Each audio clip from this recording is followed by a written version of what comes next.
Hello everyone, আসসালামু আলাইকুম। হবিস কুকিংয়ে আপনাদের সবাইকে স্বাগতম। খুব সহজে কিভাবে সুজির হালুয়া বানানো যায় এই রেসিপিটা আজকে আপনাদের সাথে শেয়ার করব। চুলায় একটি কড়াই বসিয়ে দিয়েছি আর কড়াইটা আমি খুব ভালোভাবে গরম করে নিয়েছি। আর গরম করা হয়ে গেলে আমি চুলাটা বন্ধ করে দিয়েছি যেন ঘিটা পুড়ে না যায়। আপনারা খেয়াল করবেন যে কোনো রান্নার সময় ঘিটা যেন কোনোভাবেই পুড়ে না যায়। আমি 2 টেবিল চামচ ঘিয়ের মধ্যে 3টা ছোটো এলাচ আর ছোট্ট এক টুকরো দারুচিনি দিয়েছি। আমি কিন্তু এলাচের মুখটা ফাটিয়ে দিইনি, তাহলে এলাচের ভিতরের যে দানাগুলো সেগুলো সুজির মধ্যে মিশে যাবে আর খাওয়ার সময় মুখে লাগলে খুবই বাজে লাগবে। আমি ঘিয়ের মধ্যে এই অবস্থায় দিয়েছি 1 কাপ সুজি। এবারে সুজিটাকে ঘিয়ের সাথে খুব ভালোভাবে মিশিয়ে নিব। আমার চুলাটা কিন্তু এখন অবধি বন্ধ আছে। খুব ভালোভাবে সুজির সাথে ঘিটা মিশিয়ে তারপর চুলাটা অন করে দিয়ে সুজিটা আবারও ভেজে নেব প্রায় 3 থেকে 4 মিনিট পর্যন্ত।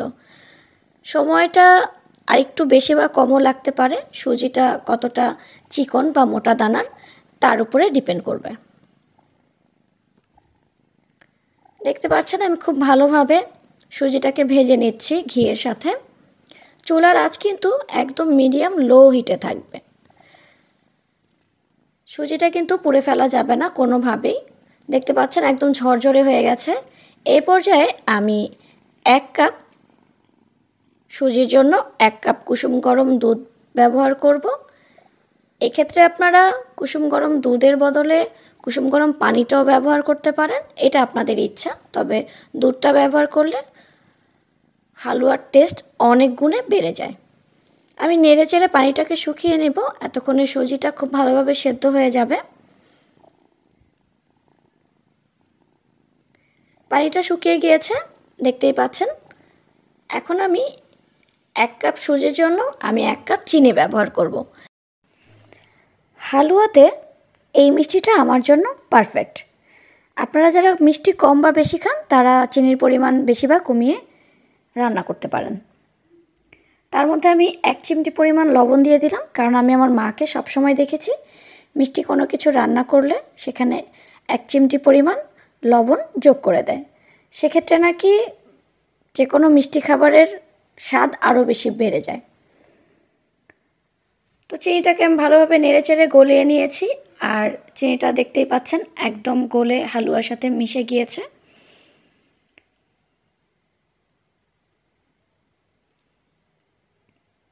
আমি আরেকটু ভালোভাবে নেড়েচেড়ে হালুয়াটাকে আরেকটু শুকিয়ে নিব। আর এর মধ্যে আমি আরও 1 টেবিল চামচ পরিমাণ ঘি দিয়ে দেব। তারপরে ততক্ষণ পর্যন্ত ভালোভাবে নেড়েচেড়ে ভেজে নেব হালুয়াটা, যতক্ষণ না পর্যন্ত কড়াইয়ের গা থেকে সুজিটা ছেড়ে না দিচ্ছে। হালুয়াটার গায়ে না লেগে থাকছে কড়াইয়ের, ততক্ষণ পর্যন্ত আমি নেড়েচেড়ে ভালোভাবে ভেজে নেব। দেখতেই পাচ্ছেন কড়াইয়ের গা থেকে একদম কিন্তু হালুয়াটা একদম ছেড়ে দিয়েছে, আর একটুও লেগে নেই। এই পর্যায়ে আমি হালুয়াটা গরম অবস্থায় নামিয়ে নিব একটা পাত্রের মধ্যে। আমি 4 কোণা একটা প্লেটের মধ্যে সেট করব, যেখান থেকে আমার হালুয়াটা কেটে নিতে সুবিধা হবে। আমি বরফির মতো শেপ দিব, আপনারা চাইলে যে কোনো শেপে রাখতে পারেন, কিংবা ঠিক এইভাবে এই অবস্থাতেও রেখে হালুয়াটা খেতে পারেন। হালুয়াটা যদি কোনো শেপ দিতে ইচ্ছে করে, বরফি স্টাইল কিংবা যে কোনো স্টাইল যদি করতে চান, তাহলে যে পাত্রে সেট করবেন গরম অবস্থাতেই সেট করতে হবে। আমি সেট করে নিয়েছি আর উপরে কিছু কাঠবাদাম আমি কুচি করে নিয়েছি। একটু বড় বড় করে কুচি করেছি যেন দেখতে চোখে লাগে। আমি ঠিক সেভাবেই দিয়েছি, চেপে চেপে বসিয়ে দিচ্ছি। আর এটা কিন্তু সম্পূর্ণ কাজটা গরম অবস্থাতেই করতে হবে। হালুয়াটা যখন একটু ঠান্ডা হয়ে এসেছে তখন আমি একটা ছুরির সাহায্যে কেটে নিচ্ছি।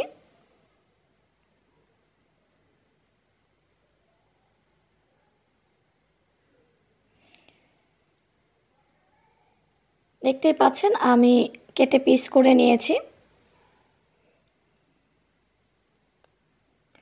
আমাদের সুজির হালুয়াটা কিন্তু খুব সহজেই রেডি হয়ে গেল। আশা করি বাসায় বানিয়ে খাবেন আর অবশ্যই জানাতে ভুলবেন না। ভিডিওটা দেখার জন্য সবাইকে অনেক বেশি ধন্যবাদ। সবাই সুস্থ থাকবেন, ভালো থাকবেন। আল্লাহ হাফেজ।